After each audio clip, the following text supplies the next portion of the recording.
እኛ ሆነሽ አንቺ ካገኘሽው እንደምትደውይልኝ እርግጠኛ ነኝ። አንቺ ካላነሳሽው ደግሞ በሌላ መንገድ እንደማገኝሽ እርግጠኛ ነኝ።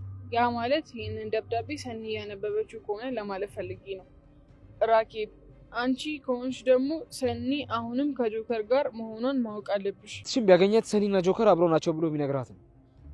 እሺ ከዛስ ምንድነው የምናደርገው? ጆከር ንገረኝ እንጂ አንተ ጋር መፍትሄ ይታጣም፣ ንገረኝ። እናስብ ሰኒ እናስብ። ያሻፈረኝ አላልክም? አሁን ደግሞ መተህ ስራውን ትመጠመጣለህ። ይኸውልህ ከዚህ በኋላ ግን ነገሮችን እንዳላየው አላልፍም። እሺ ራኬብ ግን እህትሽን ለምንድነው ማታያት? ለምንድነው ሁሌ በምርጫዋ የምትገቢው? አይመለከትህም። ሰማኛለህ?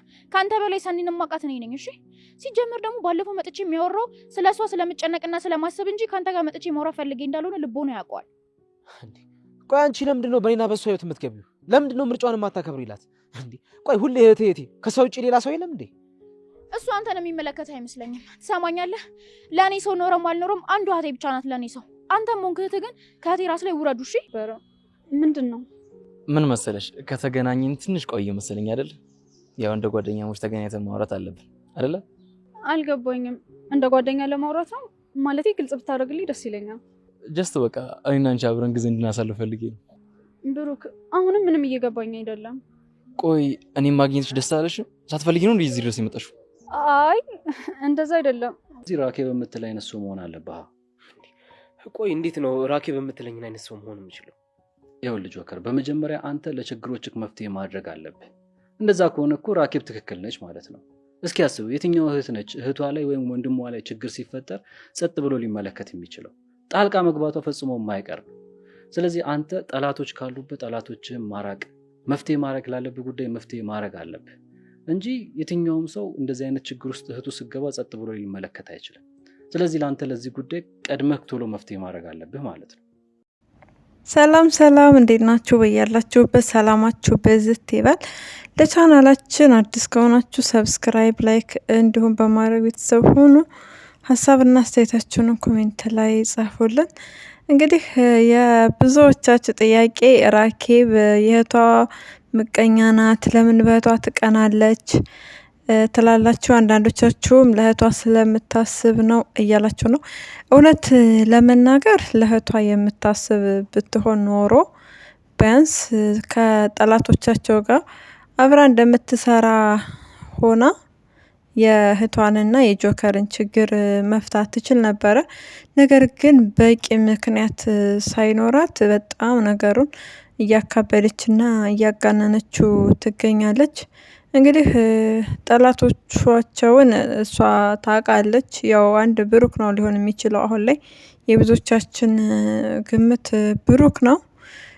ሰኒ በስተመጨረሻም አየኝ ብላ ነበረ። ምናልባት ወደ እሷ የመሄድ እድል እንግዲህ ካለው የምታይቅ ይሆናል። ሰኒ በእርግጠኛነት ጉዳት እንደማያደርስባት ሙሉ ተስፋ አለን። እና ወደ ራኬብ ስመጣላችሁ ስልክ ቁጥር አስቀምጠው ደዊ እህትሽና ጆከር አንድ ላይ እንዳይሆኑ ትፈልጊያለሽ፣ አንድ ላይ ከሆኑ አብረን እንጎዳቸዋለን። እንደዚህ አይነት ማስፈራረቻ ነው። ስለዚህ ይሄ በጣም ቀላል የሆነ ነገር ነበረ። ራኬብ ፈቃደኛ ብትሆን ኖሮ ራሷን መፍታት የምትችለው ነገር ነው። እህቷን ሳታስቀይም እህቷን ሳታስከፋ ነገሩን እራሷ ተነጋግራ መፍታት የምትችለው ነገር ነው። እንዴት መሰላችሁ? ጠላቶቻቸውን ራኬብ አብራ እንደምትሰራ ሆና ቢያንስ አንደኛ እነማን እንደሆኑ በዙሪያቸው ያሉትን ሰዎች ማወቅ ነው። ሁለተኛው ነገር ደግሞ ሰኒና ጆከር ለምንድን ነው እንዲለያዩ የሚፈልጉት የሚለውን ማወቅ ትችላለች። እሷ ምንም ምክንያት የላትም። ጆከርና ሰኒ በጭራሽ እንዲለያዩ እሷ ትፈልጋለች። ነገር ግን ምንም አይነት በቃ የሆነ በቂ የሚባል ምክንያት የላትም ጆከር ላይ። የመጀመሪያ እንግዲህ ጸባቸው ተቀብለው ነበር አይደለም? የእህቴ ባል ነው ብላ ተቀብለው አብረው እየኖሩ ነበረ። ነገር ግን ከቤት ውስጥ ከወጣ በኋላ ያው የወጣበት ምክንያት ፍቅር ጋር ተኝቶ አየሁት ስላለቻት ነው ሰኒ በችኮላ። እሱ ነገር እንግዲህ እህቱ ነች፣ ማፊም የፍቅር ጓደኛ ነች። ስለዚህ ለምንድን ነው የጆከርን ሀቅና እውነት ለመደበቅና ለመቅበር የምትፈልገው ራኬብ? ይሄ በሰላም አይደለም። የእውነት እንደዚህ እያደረገች እህቷ ላይ ትመቀኛለች፣ እህቷ ላይ ትቀናለች ብንል ምንም ጥርጥር የለውም። በጣም የሚያስበላት ነገር ነው። እንደነገርኳችሁ ነው። ስለዚህ ሰው ያለ ጥፋቱ ያለ በቂ ምክንያት ቢኖር ኢትስ ኦኬ፣ ግን በቂ ምክንያት የለውም።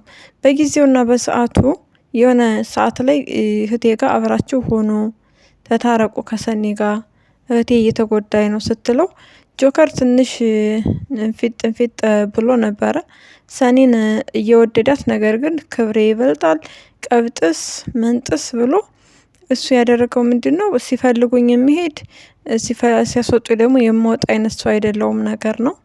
ያው እሱም እንደዛም ቢል የራሱ የሆነ በቂ ምክንያት አለው። እየተሰማው የነበረው ስሜት አለ። ድሃ ስለነበረ የሚሰራው ስራ ዝቅተኛም ስለነበረ በዛ ምክንያት እንግዲህ ድሃ ስለሆንኩ ይንቁኛል፣ ይጠሉኛል ብሎ በቂ ያልሆነ ምክንያት እሱም ያቀርባል። በእርግጥ ዞሮ እንግዲህ ራኬብ ነገሩን መፍታት ትችል ነበረ። እሷም የጠላቶቻቸው ተባባሪ ናት። በጣም ያሳዝናል። ሰኒ እንግዲህ ከስራ ውላ መታ ቀለበት ስላየች እጇ ላይ ቀለበት ለምን አደረግሽ ብላ በቃ አምባጓሮን የፈጠረችው እህቴ እስኪ ደክሟታል ትረፍ፣ እስኪ ካረፈች በኋላ እናወራለን ብላ ማሰብ አትችልም። ያየችውን ነገር ወዳው ነው ግንፍል ብላ የምትናገረው። ሰኒ ደግሞ አንዳንድ ጊዜ ድብቅነቷ በጣም ይጎዳታል። በምሽት ወደ ቤቷ ስትመለስ ሰው አለ በር ላይ። ከዛ በፊት ደብዳቤ ወረቀት ጥሎ የሄደ ሰው ነው መልሶ በተመሳሳይ ሰዓት እዛ ጋር የተገኘው። ስለዚህ መደወል ነበረባት። ቢያንስ ደውላ እህቴ በር አካባቢ ነው ያለሁት፣ ሰው አለ፣ ትላንትም እንደዚህ ነበር ብላ ቢያንስ ቴክስት ብታረግላት ብደውልላት ታየው ነበረ። ምክንያቱም ራኬብ አትተኛም፣ ሰኒን ትጠብቃለች። ስለዚህ ያደረገችው ነገር ጥሩ አይደለም። እንዲሁም ከጆከር ፋሚሊዎች ጋር ስትገናኝ መንገድ ላይ አፍ የምትካፈተው ነገር አለ። ይሄ ነገር ራኬብ ተገቢና አስፈላጊ ስላልሆነ ከዚህ ነገር ላይ ፈቀቅ ብትይ መልካም ነው። ሊጣሉ ይችላሉ፣ ሊለያዩ ይችላሉ። ግን ደግሞ ጸብ፣ ስድድቦሽ፣ ክፉ ንግግር አስፈላጊ ስላልሆነ ክፉን በክፉ መመለስ መልካም ነገር ስላልሆነ ቢያንስ ብታስተውይ መልካም ነው። ለሰኒም ስትይ ሰኒ በጣም እየተከፋች ነው ያለችው። በሌላ በኩል እንግዲህ ስራ ቦታቸው በራሱ አንድ ችግር ነው። የአለቃ ሮቤል እህት ገላቸዋለሁ እያለ ይዝታለች። በጣም የሚያስደነግጥ ነገር ነው። ልትረዳቸው አልሞከረችም። ጠላቶቻቸው ስለማይወዷቸው ነው፣ ክፉ ሰው ስለሆኑ ነው ሊገሏቸው በቃ የሚፈልጉት። ጠላት አላቸው ወንድሜን ምናምን ነገር ትላለች። በጣም ተቃራኒ ነው እየተናገረች ያለችው። ሰኒና ጆከር ክፉ አይደሉም። ሰኒም እዚህ ነገር ውስጥ የገባችው ከራሷ ይልቅስ ለሰው በመልካምነት ስለምታስብ ነው አይደለ?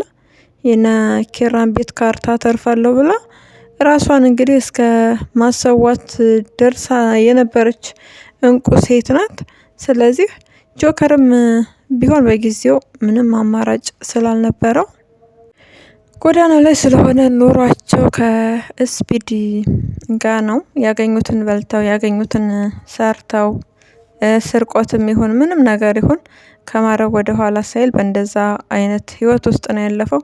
ነገር ግን ሰኒ ጋር ከመጣ በኋላ ዝቅ ብሎ ራሱን እንግዲህ ከፍ ሳያደርግ ዝቅ አድርጎ ሊስትሮ ጫማ እየጠረገ ሁሉ ነበረ። ሰኒ በጆከር በጣም ደስተኛ ነች። እንግዲህ ከቅዱስ ጋር ተገናኝተው ቅዱስ ሲመክረው ምንድን ያለው ነገሮችን ራስህን ችለህ የምትፈታ ወንድ ሁን ነው ያለው።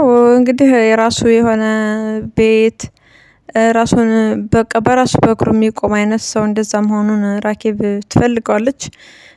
ራኬብ መታገስ እኮ ነው ያቃታት እንጂ ጆከር እየሞከረ ነው አይደለ? ጆከር እየሞከረ ነው። ከዛ በፊትም ታውቀዋለች እነሱ ጋር ሲኖር ሊስትሮ ጫማ ጠርጎ ነበረ ሚስቱን ደስተኛ ለማድረግ ሲሞክር የነበረው። እንግዲህ ጆከር አሁን ላይ ምንም ጥፋት ስህተት የለበትም። ሰኒንም ቢሆን ራቂ የተራራቅንና የተለያየ መምሰል መቻል አለብን ብሏታል። ነገር ግን ጠላታቸውን ከጎናቸው አቅፈው በየት በኩል ነው እነሱ ሰላም የሚያገኙት ነው ጥያቄው። አንደኛ ብሩክ ቀንደኛ ጠላታቸው ነው።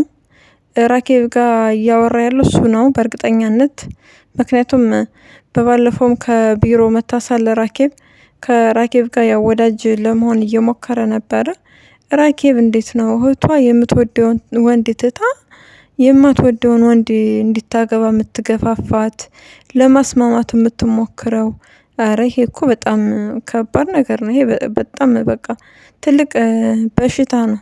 በእኔ ቤት ቢሆንስ ብላ ማሰብ መቻል አለባት ራኬብ። ራኬብ የሆነን ወንድ የሆነን ሰው አንስቶ አግቢ ቢሎ ልታገባ አትችልም። ስለዚህ ሰኒም ልክ እንደዛ ነች። የሰንን ስሜት መረዳት እንዴት አቃታት ግን? ለምንድን ነው? የእውነት እንዳትጎዳባት ስለምትፈልግ ብቻ ነው ወይ? እየጎዳቻት ያለችው እኮ እሷም ራሷ ነች። በጣም ይከብዳል።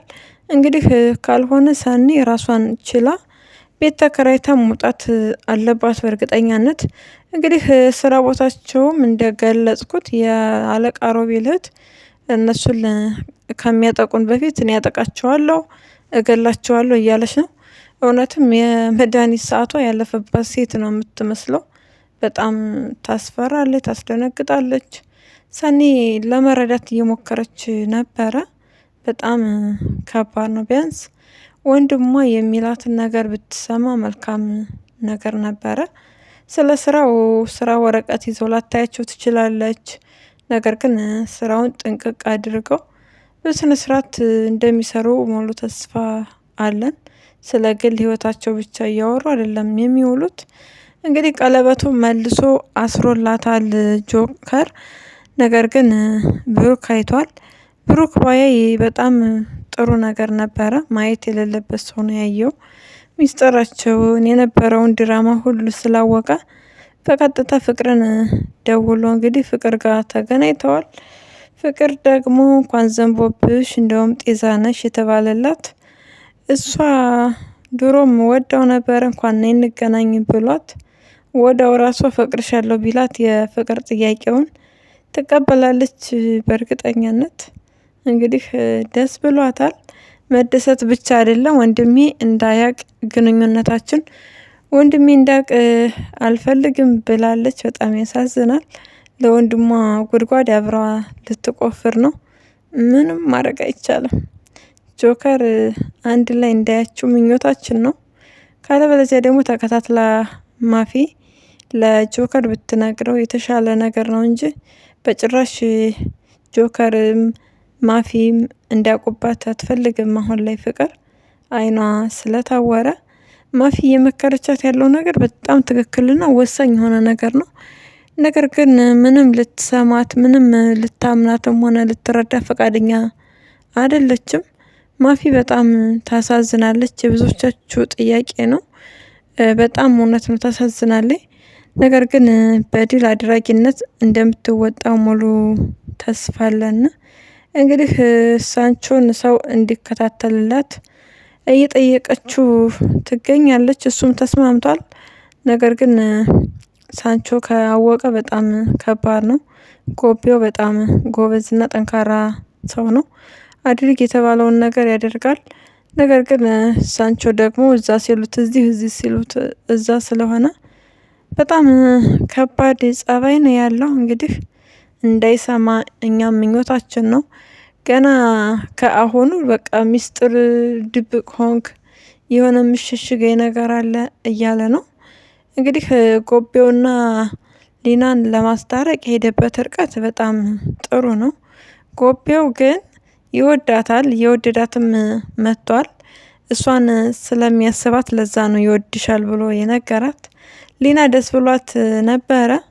እንግዲህ ሳንቾን ለመማታት ሲሄድ ያኔ ነው ልቧ የሚሰበረው። በእርግጠኛነት ጎቤው ብትጠነቀቅ መልካም ነው። በተቃራኒ አንተ ስታፈቅራት እሷ ደግሞ ልትጠላ ስለምትችል ጊዜው እንግዲህ ባይሄድና ባታረፍድ መልካም ነው። በዛ ላይ ሴት ልጅ ነች፣ ልትጎዳ ትችላለች። ከጎዳት ደግሞ የማይድን ጠባሳ ነው ሰታ ጥለህባት የምታልፈው። ስለዚህ በጊዜ ብታስተካክል ነገሩን መልካም ነው። እኔ ላለመሸነፍ ምናምን የሚባል ነገር አለ። ስለዚህ በፍቅር መካከል ማሸነፍ መሸናነፍ የሚባል ነገር ስለሌለ ብትረዳትና አብራህ ብትኖር መልካም ነው እንላለን። ናቲ ደግሞ እንግዲህ አንድ ፓስታ የሆነ ሰውዬ መዘረር አቅቶት የሰፈሩ ባቡር የሰፈሩ ድኳን አቤት አንዳንዴ ሳንቾ በጣም ነው የምትለይ እውነት። እንግዲህ ባቡር የሚያክል ሰውዬ አንድ ፓስታን የሚያክል ሰው መዘረር አቅቶት ነፍስ ያውጪ ብሎ ናቲ እየሮጠ ነበረ። ለዛውም እንግዲህ አስቡት ሚስቱ ኒና ጽናት ራኬብ እጅ ከፍንጅ ያዙት እየሮጠ አድኑ ብሎ ሲያለከልክ ተያዘ። ጉድ ናቲ ግን ቆይ እንደው ምግብ አትበላም እንዴ ግን? ኧረ በጣም ታሳዝናለህ። ዝፈንልኝ ጨርስልኝ ሲልህ ያኔ ነበረ ጨርሰኸው አጋድመው ዞር ብትል ድጋሚ ከጠገብህ አይደርስም ነበር። ነገር ግን በጣም ታሳዝናለህ። እስከ መቼ ፈርተህ እንደምትኖር አናቅም። ለዛሬ ያዝንላችሁ ቪዲዮ ይህንን ይመስላል። በሌላ ቪዲዮ እስክንገናኝ መልካም ጊዜ እንዲሆንላችሁ ተመኘን። ለቻናላችን አዲስ ከሆናችሁ ሰብስክራይብ፣ ላይክ እንዲሁም ሼር በማድረግ ቤተሰብ ሆኑ። ሀሳብና አስተያየታችሁን ኮሜንት ላይ ጻፉልን። እናመሰግናለን።